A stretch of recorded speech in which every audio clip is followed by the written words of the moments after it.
di pusat kota. Makanya ada litung tiro ummal kuro. Ya, semua rasul itu di pusat kota. Ora oleh nabi kok wong desa. Tapi desa-desa ini dikirimkan santri-santrinya. Sehingga kita kenal misalnya Sunan Bonang punya utusan Sunan Wijogo. Kalijogo dakwah daerah Seragen, Boyolali sampai Jogja Menowo. Tapi aku ora rodo Jogja tenan pura. Tapi untuk Arwan untuk Solo 3, Boyolali, Seragen. Tapi Menowo ya untuk Jogja barang.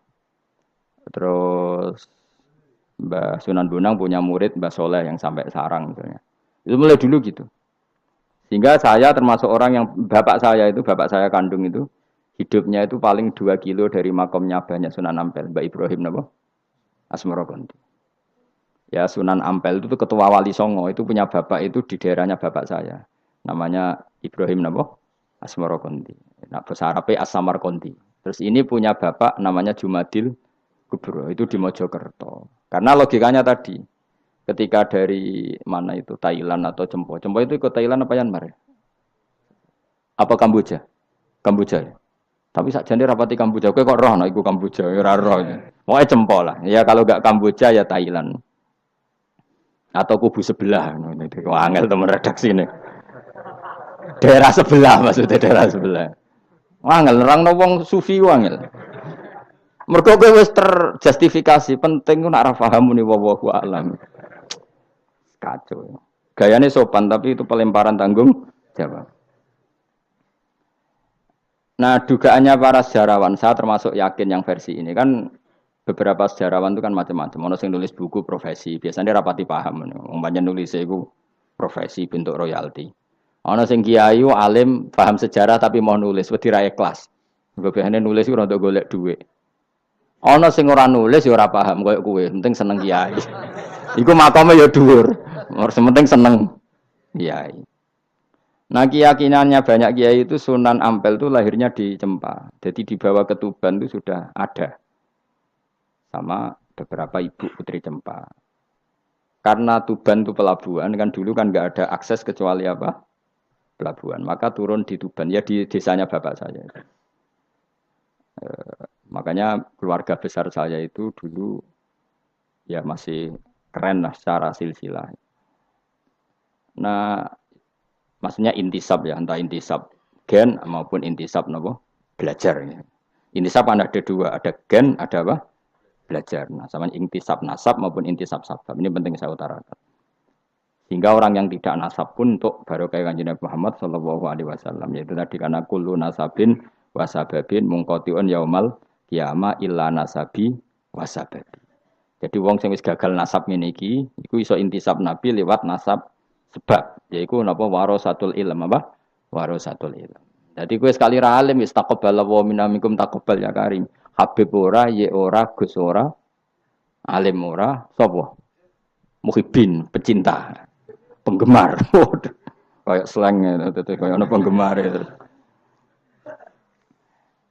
Nah, karena bapaknya Ibrahim Asmara Konti itu wali itu kan ya orang alim. Makanya dia ke Mojokerto. Karena tradisinya wali itu ngikuti Nabi, syaratnya Nabi dakwah itu di pusat kota. Zaman itu pusat kota Nusantara kan Mojokerto, karena di situ ada apa?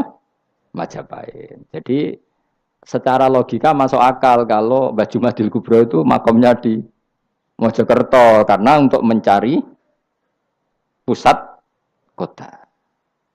Paham ya? Jadi ini saya setuju dengan versi itu, karena coro hitungan-hitungan alim itu masuk akal. Paham napa? Singgah di Tuban karena pelabuhan, milih Mojokerto karena pusat kota. Karena semua nabi itu litung ziro, ummal qura, wa man haula. Nah, kemudian para nabi ini karena sentral di daerahnya, beliau untuk ke pelosok-pelosok kirim utusan. Itu disebut arsalna ilaihimus. Nah, utusan minimal 2 karena biar ada temannya. Ono konco ngrumpi, konco rembukan. Nah, dhewean kan repot. Nah, 2 ini kemudian ditambahkan 1. Fa'azzasna bisalis.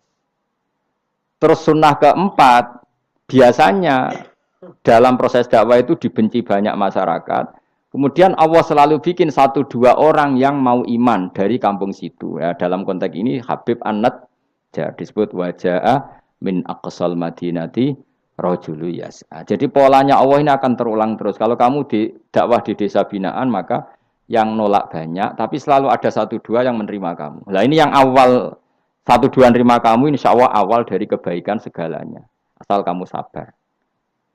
Dan itu harus dilatih. Dimulainya dari mana? Ya dakwah ilallah walillah. Tapi kalau motifnya sudah uang, akhirnya kita repot. Daerah ini prospek karena ngerti HE kiai. Daerah ini ora prospek ora roh HE. Akhirnya sing ora prospek udah mek sugihan di ritual sing kejawen sing cara zahir sirik dijauhi para kiai. Bareng diserang kubu sebelah kene bengok. Nah kelakuan kok ngono iku apa-apaan, paham ya? Jadi kita ini sudah salah kaprah. Jadi dakwah ning daerah prospek ekonomi maksudnya. Tapi ora gelem dakwah ning daerah bina. Lho kula gak ada cerita niki demi napa? Demi kebenaran kula ungkapno. Di Pasuruan itu ada desa namanya Cowek. Itu dulu bapak ke sana itu pakai truk power. Truk power. Itu kampung situ riyen abangan. Saat ini termasuk menjadi kampung terbanyak hafidnya. Terbanyak hafidnya. Itu sekarang saya teruskan sudah jadi kampung yang maju itu hafid terbanyak termasuk terbanyak itu di situ. Itu dulu bapak ke situ numpak truk power. Nah, truk power iso munggah. Sama ingat kecilnya dijak ke sana. Terus sekarang yang dulu dibina bapak saya sudah diputu. Sekarang saya teruskan. Saya masih dakwah di sana. Kadang ya doawan ke saya. Us keren. Mulane kalau nganti saiki ya ora perlu tak ceritakan. Saya masih punya desa binaan di Kalimantan, di beberapa daerah itu santrinya ngaji di saya tak bina karena tadi ada yang di sentral, misalnya saya di Jogja gini namanya sentral. Kemudian ada yang dikirimkan ke desa-desa apa? Bina. Dan itu cukup delegasi karena kalau kiainya induk ikut nguyur ning kono, engko terus kene kosong. Kadang tuke wayoan tok ora binaan. Ya ora apa-apa halal, tapi kadang iku binane ra kasil tapi wayohe kasil. Ya wong akeh ya macam-macam. Kowe ora usah protes. Engko nang protes ustaz juga manusia, jawabe omong ngono ustaz juga manusia. Intinya itu menjadi inspirasi Rasulullah kemudian bikin dakwah tadi. Makanya Rasulullah ketika sugeng, rungono Nabi jelaskan pada akhirnya di mana? Medina kan. Anggap saja Medina itu ya Umayyah Qura. Tentu Umayyah Qura pertama itu Mekah. Terus kampung kedua Nabi budi Medina. Saya beri contoh ya. Attab bin Usaid diutus di ada yang baca Asid diutus di Mekah. Ali, Abu Musa al-Asy'ari, kemudian siapa tadi? Mu'ad. Itu diutus ke mana? Yaman. Terus beberapa sahabat diutus ke Ethiopia, ke Habasyah. Itu malah banyak sekali, termasuk Sayyidina Utsman. Banyak, paling banyak itu yang delegasi kemana? Habasyah. Tapi ada yang cerita itu pasnya enggak Ethiopia. Sekarang sudah jadi negara sendiri. Eritrea atau apa namanya. Tapi ya masih wilayah apa? Ethiopia. Sekarang ada kampung yang jan dulu sahabat di situ. Namanya, kalau enggak salah Eritrea. Tapi ya daerahnya mana? Ethiopia. Terus ada beberapa sahabat yang zaman itu sudah ke Syam, Syria, ke pokoknya Syam, bisa Syria, Libanon, Yordan, Palestina. Jadi dulu Nabi itu enggak berhenti ngirimkan delegasi. Dan rumah tenan iki. Dan delegasi ini Nabi kalau ditanya, lalu bima danakdi ya Rasulullah. Lalu ketika saya ada dekat jenengan, kalau ada orang tanya hukum itu saya pakai apa? Kata Nabi ya bi kitabillah, kamu panduannya ya kitabullah. Kalau ndak fa bi sunnati Rasulillah. Kalau ndak al-khikil asbah bil asbah wan nadhir bin nadhir. Ya mirip-miripkan lah, yang mirip ya mirip, yang mirip ya mirip. Sehingga Imam Suyuti itu punya kitab namanya Al-Asbah wan Nadhir. Jadi cari kemiripannya. Apa? Misalnya begini, rungokno tenan. Hukum itu kan mesti ada master. Ya, kalau kamu menjadi pakar fikih itu hukum itu mesti ada master. Master ini kemudian menelurkan furu'. Nah, furu' ini kalau dalam fikih disebut hadal hukmu mufarra'un ala kadza. Hukum ini dicabangkan ngikuti indukan ini. Misalnya begini, rungokno awas ya. Tak latih ahli fikih. Ini kan sawal-sawal kan sudah mangan toh. Nah, wingi Ramadan goblok kan alasannya ramangan. Senajan toh ya alasan aslinya ya asli, cuma kan dia alasan apa? Sawal kan semangat. Rungokno ya. Misalnya hukum begini. Tak warai. Engkok ketara ke pinter ta ora?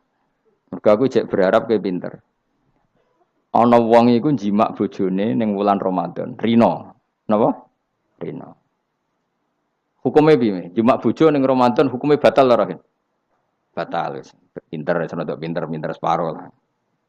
Kemudian jima bojo ning wulan Ramadan itu hukumannya berat. Yaitu kafaronya selain kodok harus merdekakan budak atau puasa 2 bulan berturut-turut. Kalau ndak memberi makan orang 60 orang miskin, satu miskin untuk orang satu mut. Pokoknya berat hukumannya. Disebut tidak kubro. Rungokno. Lalu menurut Imam Syafi'i, pelanggaran dengan sanksi seberat itu adalah hanya untuk jima. Sehingga kalau kamu batal lewat makan, ya tidak kena hukuman seberat itu karena makan tidak jima ya tidak makan. Cara cangkem elek wis suwe bah nang jima ra makan ra jima. Cara cangkem elek. Mergo jima dianggap terlalu seru, meskipun halal dianggap seru. Cek kurang ajar ya poso-poso batal demi jima bojone. Ya tentu iki contoh bojo ayu, bojo elek wis ora kepikiran. Ya coba bayangno mosok lho Gus, ngempet sedina ra kowe bojomu elek dadi ra bayangno. Kowe kok coba bayangno ambek awakmu to. Iki bayangno iku wong Arab mangane daging, ke mangane mendoan. Mendoan tempe apa meneh? Apa sing tahu apa badem yo? Tahu susur terus apa? Jadah terong yo mesti subhanallah. Ora iso dikiyasno. Wis mangane mendoan bojone elek yo ora ngarah kecelakaan ngono. Iku bayangno wong Arab mangane daging bojone ayu. Wes Mustafa khusuk lah cara wong Arab sing ayu bangir ngono. Wes ora iso ngempet tak jamin. Posisi gelem halal. Jadi kok coba yang awakmu dhewe sing mangane napa? Mendoan tahu susur kan. Jadah. Iku ora seretan nek sahabe.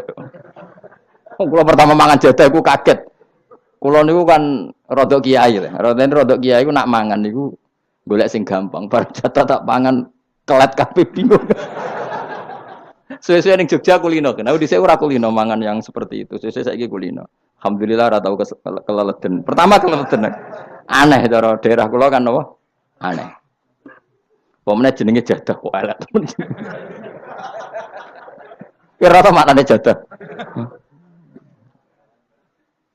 Jenenge tok sing elek, rasane enak. Maksudnya jadah ketan sing enak ora mbok terusno. Oh, musuh zaman hoax ini bahaya nek gak diterangno detail.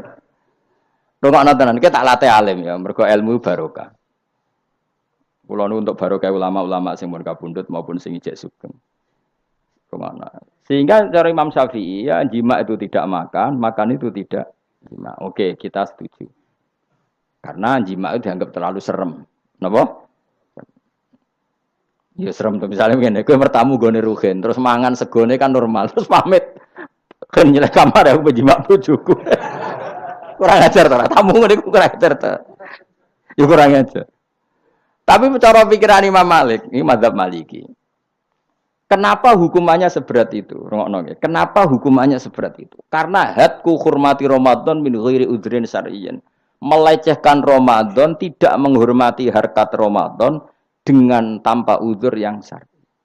Sehingga kalau kamu makan mie atau makan sate atau makan jadah tanpa uzur syar'i, tanpa sakit, maka hukumannya sama. Karena dianggap melecehkan Ramadan tanpa uzur syar'i. Imam Malik cara berpikir, memangnya jima bojo statusnya haram kan tidak zina. Jima bojo status halal apa haram? Halal, bedanya apa dengan makan? Kejima lebih mangan bedanya apa dalam hukum halalnya? Sama kan? Kenapa hukumannya berat padahal jima itu halal? Karena hadku hurmati Ramadan min ghairi udhrin syar'iyyin, merusak kehormatan Ramadan tanpa uzur syara' sehingga dihukum seberat itu. Kalau gitu tidak harus jima, makan ya sama, rokokan ya sama, apa saja sama. Paham ya? Ya sudah seperti itu, namanya al-hikin nazir bin nazir wal asbah bil asbah. Maka menjadi lazim dalam hukum fikih ketika sesuatu disebut itu mewakili yang lain, yang semakna, jadi buat kias. Saiki wong malah gergakno sunah Nabi keliru. Sunahnya mana? Sunah mbahmu. Zaman Nabi Sugeng wis ana kias. Justru Nabi menyuruh kita pakai kias karena sunnah itu tidak cukup. Kenapa tidak cukup? Karena Nabi yang pernah dilakukan Nabi tentu jumlahnya terbatas. Mau tidak mau dalam hukum terkini kita pakai kias. Nah, saya ini sidik-sidik orang oleh kias kudu sunnah. Maka untuk melawan seperti itu saya kudu cangkem elek gerem. Tapi cangkem elek kan rapi, ulama kok cangkem elek. Malah tak wakil lo kowe sing wis pantes cangkem elek ngono. Kalau di murid cangkem elek kan, ya kok kowe ngono iku maksudnya ditakoki. Gimana hukumnya salaman setelah sholat? Oh enggak ada tuntunannya, bid'ah. Jare sing sitok kubu sebelah mau carane.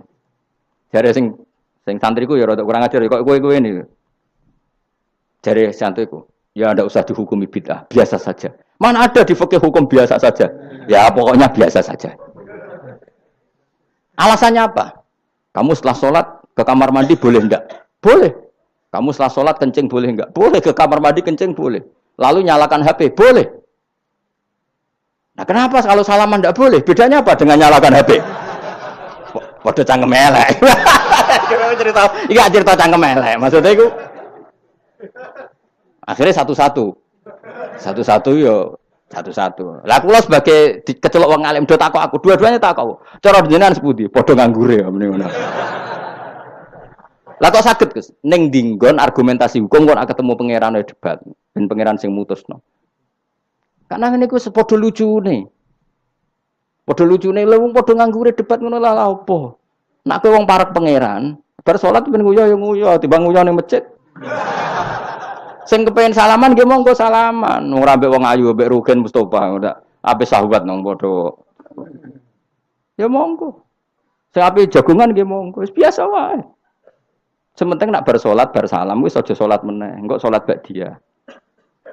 Jadi dulu Nabi ku malah nak bar salat mesti omong-omongan. Mergo kesunatane memisah salat fardu dan salat sunat. Maka lakukan sesuatu. Di antaranya merubah tempat duduk atau ngendikan. Jadi dulu itu enggak terikat. Ayo, ngono iku jenenge kias. Kalau kamu bersolat, boleh enggak kamu setelah solat nyalakan HP? Ya boleh. Boleh enggak setelah solat nge-SMS orang? Ya boleh. Kok enggak dihukumi bid'ah? Kenapa salaman tok yang tersangka? Nah, itu kias. Tapi kalau terus muni ngene, berhubung sama-sama enggak ada dalilnya, milih yang enggak salaman. Tepaan pinggirnya kira cocok. Ya, tapi ada ngono jujur. Yang ngene enak cocok salaman, ora cocok ora usah. Malah angel meneh kan hukum ngono kan. Tapi susahnya apa sih kita tidak ngomong seperti itu? Sing salaman yo keben wong ini alam demokrasi. Saya salaman yo keben ya biasa wae. Wong bar salat itu perintah pangeran eling pangeran. Ya sudah. Ana sing eling pangeran lewat salaman, ketemu wong mukmin. Ana sing carane eling pangeran nundu wilu terus ngaca tasbih. Ana sing nganggo tasbih bid'ah, nganggo drijine. Ya monggo sementing aja misoi wong. Susah ya apa sih? Waras sidik maksudnya ilmiah sidik. Nah sekarang saya tak bedai, kayak saya ini mazhab Maliki apa Hambali, apa Syafi'i, mau udah bedean mau udah. Maka terus diputuskan kalau nggak ada sunnah Rasul maka al-hikin nazir bin nazir, hukum sing mirip-mirip. Sekarang begini misalnya contohnya, saya berkali-kali cerita, ini anekdot tapi nyata. Ada seorang alumni penggaweane nabok ibu Juni, nabok itu kan dengan tangan, nabok dalam bahasa Jawa dengan tangan kan. Bareng kiai ini dilapuri, kandang, "Hen, jogeman nabuki bojomu." Gang Rongulan bojone Rugen lapor aku, "Gus sakniki mboten nabuki, nyaduki." Bareng Rugen tak celuk, "Hen, kok cek nyaduki piye?" Jare sing haram nabuki, Gus. Sakniki tak leh nyaduki. Terus aku mending ngene, "Yo aja nyaduki." Gang Rongulan bojone lapor, "Sakniki ngidoni." Hanya karena terjebak tekstual, apa? Tekstual. Berhubung naboi tidak nyadui, kalau naboi haram nyadui ra mesti haram, itu terjebak apa? Tekstual. Coba kalau dia waras sedikit, makna haram naboi itu menyakiti. Saya ulang lagi, makna haram naboi itu maka nyadui juga sama, ngidoni juga sama, ngemborno nganti utang-utang tonggo yo sama, karena itu sakit loh perempuan utang-utang. Kowe milih ndi cerdas ngono? Terus takoi, sunnah rasulnya mana? Bar saya. Ya malah nak pangeran ngendikan ning wong tua mau fala taqul lahuma uffin. Jangan katakan hus, terus dia mendingin jancuk bapak. Loh, kok muni jancuk? Kan tidak uffin. Waras to ora wong sing muni ngono. Kowe sing muni ora lho. Maka sebetulnya zaman Nabi itu sudah ngendikan al-hikin nazir bin nazir. Sehingga kalau orang tua haram dikatakan hus, maknanya haram disakiti. Yang maknanya sejenis maka sama. Jadi mulai dulu kias itu ada, meskipun ya tentu jangan kebablasan. Misalnya yang tanpa ilmu itu kias yang kebablasan. Maka ini penting sekali ngaji. Nah, para delegasinya Rasulullah dulu dibekali gitu. Sayyidina Ali ditanya, terus kaidahnya yasiru wala tu'asiru basiru wala tunafiru. Bikin mudah, bikin ceria, jangan bikin susah. Bikin gembira, jangan bikin susah. Mulane kalau ngaji seneng guyon. Perkara ini kowe wis sumpek ning omah, rai-raimu wis rai sumpek. Lah wis sumpek ning nggon ngaji, disumpekno pisan. Kan sumpek dobel. Stres malah ngel-ngel wong. Jadi tidak guyon naik ben rileks, lali utang sejenak, no? Mereka nak dawe Nabi jelas basiru beri berita gembira. Ya, soalnya teko ngaji ra paham lah swarga, soalnya kayak berita gembira. Mbok tenan apa ora sok ben kok. Cocokane sok ben. Ya agak-agak tenan, aku ikhlas ya tenan. Mulane cara kiai-kiai kuno nak ngakali. Yo kowe ngaji mbek aku mesti swarga, asal ikhlas. Ana tambahane ana asal ikhlas wae. Jadi saya ulang lagi ya, kias itu nggak bisa dihindari karena yang dialami Nabi itu hanya jumlahnya terbatas. Lalu sahabat tahu ini hukum ini ikut partai ini partai ini. Tahu karena al-hikin nadir bin nadir wal albah bil asbah. Tadi Imam Suyuti ngarang kitab al-asbah wan nadzair. Jadi cari mirip-miripnya. Misalnya gini, tak beri contoh. Aku sholat kan ya, Allahu Akbar. Kemudian ada setengah upo. Bukan sampai satu. Titik. Cilik terus kelek. Itu kecelok makan apa kecelok keuntal? Loh, cilik kelek. Kecelok makan apa kecelok keuntal? Keuntal. Maka potensi tidak batal itu tinggi. Tapi nak upo sitok ning tangan mbok jupo. Wis salat maksudnya. Terus mbok lebokno. Iku keuntal apa mangan? Mangan. Jadi akhirnya kita bedakan mana yang amdan, mana yang sahwan. Sehingga yang amdan meskipun kecil, hukumnya makan. Kalau makan berarti membatalkan sholat. Tapi ning bab tamu, sholat itu batal dengan makan. Tapi ning bab tamu, jong tamune kayak nomangan. Tamune kasih makan. Terus bukai uposito. Ini di bab sholat sudah makan namanya.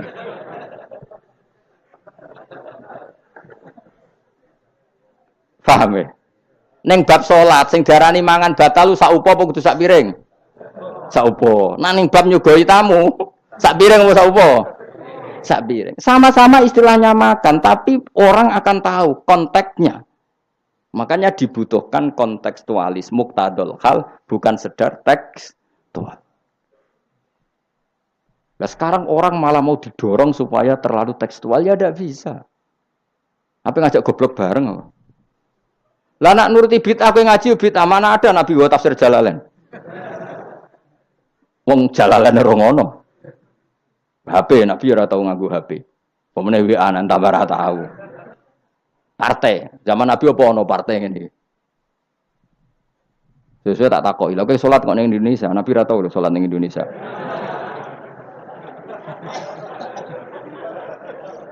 Malah panjang kan kalau diterus-teruskan. Maka kita hanya ngambil Nabi ku sholat itu sujud ning Allah Subhanahu.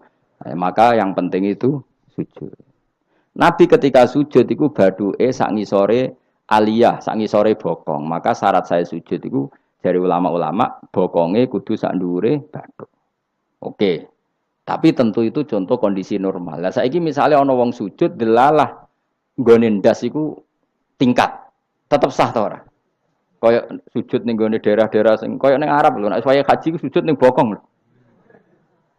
Ya sudah, jenenge darurat itu tidak kondisi normal, selalu istisna dalam keadaan darurat. Makanya ketika Imam Ghazali saya masih ingat betul. Umumatus syar'i makhsusatun bima naqalahu ulama uddin. Wapalo. Nek ben darani wong alim, utawa ya alim tenan, utawa ibu-ibu pokoke penting ngapalno. Ya umumatus syar'i makhsusatun bima naqalahu ulama uddin. Atau bimana qolaha ulamaudin samiin. Sesuatu yang umum dalam redaksi syariat pasti ada istisna. Yang ulama itu tahu, istisna itu pengecualian. Misalnya begini, saya ngomong gini, nyekel bojone wong haram ta ora? Jawab ya. Jawab kan, nyekel bojone wong haram ta ora? Haram mutlak apa ana pengecualian? Haram mutlak. Pemene anak ayu kan tambah haram. Elek haram. Tapi tetap meskipun itu tidak diungkapkan ulama, semua ulama ngendikan nyekel bojone wong haram, haram besar. Ya selain haram rawan dibacok nek bojone Madura. Ya haram plus rawan dibacok. Tapi misalnya terus kowe berdasar pegangan itu, sono bocah ayu kelintir ning selokan. Terus mbok baro. Kok mbok barokin? Haram Gus. Ya mati lah dul. Meskipun tanpa istisna orang tahu dalam konteks seperti itu pasti istisna. Paham ya? Ad-darurat tubihul, maka harus kamu selamatkan. Lah anak wis selamat kok ijek mbok cekel iki. Iku ngeluai batas jenenge. Meskipun takbirnya tadi haram memegang perempuan, haram melihat perempuan. Ada aturannya. Maka ulama kemudian membuat beberapa pengecualian. Haram melihat perempuan kecuali untuk kesaksian, untuk mulang, untuk mergawe. Untuk mergawe kaya wong saleh lah nek ape haji, gelem ra gelem ndelok pramugari. Kan gak ono pramugari kok Mustafa jenggoten-jenggoten. Kepengen wong Melayu tapi gelem ra gelem kan ke delok pramugari, tapi ya sekadar muamalat. Nah saiki terus ana cah nom-nom nakal. Gus kula delok cah wedok tapi muamalah ngopi. Waduh iku perkara. Sing muamalah ngopi ngene lho, ana kiai saleh lunga maro Jakarta, kepengin ngopi terus mandek, kebetulan bakule ayu. Lha iku halal. Mergo niate ngopi kebetulan bakule ayu. Nak kowe kan mbok bidhek, mana bakul sing ayu? Terus mbok parani. Lah iku beda. Ya, dadi beda wae. Nak kepengin halal ya. Kowe iku maro Jakarta, ya. Gak pilih-pilih kan, terus ngantuk ngopi. Kebetulan bakule ayu. Terus ngopi sak kadare umume wong ngopi 10 menit ya tetep 10. Lha iku insyaallah halal. Tapi nek kowe bidik sekian titik. Terus kamu menentukan arah ngopi di mana? Iku masuk muamalah ya tetep ya terus nodi. Jelas iku beda. Karena tadi umumatus syar'i iku maksusatun bimana qalahu ulama uddin. Jadi meskipun takbir itu umum, misalnya gini. Misalnya ini contoh gampang. Siapa saja yang membunuh orang mukmin, maka dia masuk neraka selama-lama. Bunuh orang mukmin. Redaksinya wa may yaqtul mu'mina muta'ammidan fajazahu jahannamu khalidan fiha. Lalu ada eksekutor kisos. Saya ulang lagi, eksekutor kisos. Misalnya Ruhin bunuh Mustafa yang amdan. Kan kena hukum kisos. Kemudian eksekutor ini bunuh Ruhin. Ini masuk ayat itu enggak? Enggak kan, karena dia bunuhnya karena tugas. Padahal ayatnya tadi siapa aja yang membunuh orang mukmin, padahal eksekutor juga bunuh orang. Tapi kan enggak bisa masuk itu. Paham ya? Terus ada lagi contohnya, kita latih fikih. Ben pinter. Ya, ben pinter. Utawa ibu-ibu pinter. Gak apa-apa mantas sababi komen bahwa minhum. Ibu-ibu pinter insyaallah ditulis pangeran yo pinter ngono. Wong pangeran ku gampangan. Pangeran ora partai politik. Husnudzon gampang pangeran. Jadi ana wong ibu-ibu saleh wis ditulis. Bukan karena Allah enggak tahu, piro-piro sing diibu-ibu wong saleh. Nek sing ibu-ibu katokan cekak niru wong barat malah repot ngono, paham nggih? Misale ana wong ralim kok serbanan ke protes, ora apa-apa. Nek ngibu wong barat katokan tok malah repot. Wis ngono ae makome cek ngono mau. Contohnya men. Jupuk barange wong tanpa pamit haram ta ora? Haram. Wis yakin? Saiki ana buajar gedhi terus sing iso nyelametno iku debok pohon pisang tanggamu. Terus kowe haram nek gak pamit. Mbok goleki wonge ora ana banjir-banjir. Ki sedeng mati. Iku wajib ngetok tanpa pamit. Sing duwe wajib ngekeki izin. Suatu saat konangan iku. Nah nek nuruti fikih ya kudu izin. Nah, tapi hukum ini iki maksusah ditertentukan dalam kondisi normal. Nak kondisi ra normal langsung kowe ngetok wet mau terus mbok go ngelangi. Iku halal tanpa izin. Nah kecuali ngene butuh sitok mumpung untuk izin ngetok 5. Sing 5 ben sing duwe kuwapok. Ya kurang ajar le dul iku. Maka kemudian ulama menyusulkan kaidah ad-darurat tubihul mahdzur. Dalam keadaan tertentu ini boleh. Nah, artinya gini, enggak bisa. Sidik-sidik sunah Rasul ora bisa karena yang pernah dilakukan Nabi jumlahnya terbatas.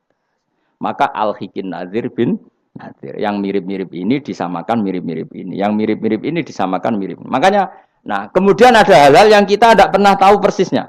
Kayak kasus tadi, orang jima istrinya di Ramadan. Cara pikiran Imam Malik, illatul hukmi adalah hadku hurmati Ramadan biwiri uzrin syar'iyyin. Maka makan sama minum. Cara pikiran Imam Syafi'i ya ndak, kalau jima ya jima saja, jangan yang lain. Kesetuju ndi? Ono pikiran rodok beling, pikirannya wong Hanafi. Khilah iku rodok beling. Rodok beling ngene, misale kowe poso-poso kok luwes banget. Mokak wedi kena hukuman niku. Tapi kowe Hanafi ta Syafi'i ya ngaco. Apa ya ora Syafi'i ora Hanafi, padha ora paham ya kok. Hanafi apa Syafi'i? Syafi'i apa Hanafi?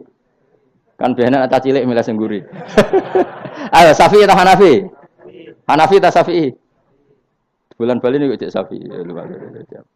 Nah cara orang Hanafi ini, kue nak lesu banget kan. Kue mokak langsung wedi apa? Kena sanksi berat. Cara Imam Hanafi, khilai kue lungo. Jadi lesu tak. Iki awas kena beling. Langsung dia paham berarti beling kabeh sing ngajar. Allah masuk, seling, wah sowan Gus Bahan. Kan aduh, nak delok penyanyi dangdut kan gak untuk rukhsah. Karena rukhsahnya syarak hanya untuk taat. Jadi nak niatem delok dangdutan kan gak untuk rukhsah. Wah, Allah masuk banget. Cara ngene kan, wah sowan Gus Bahan.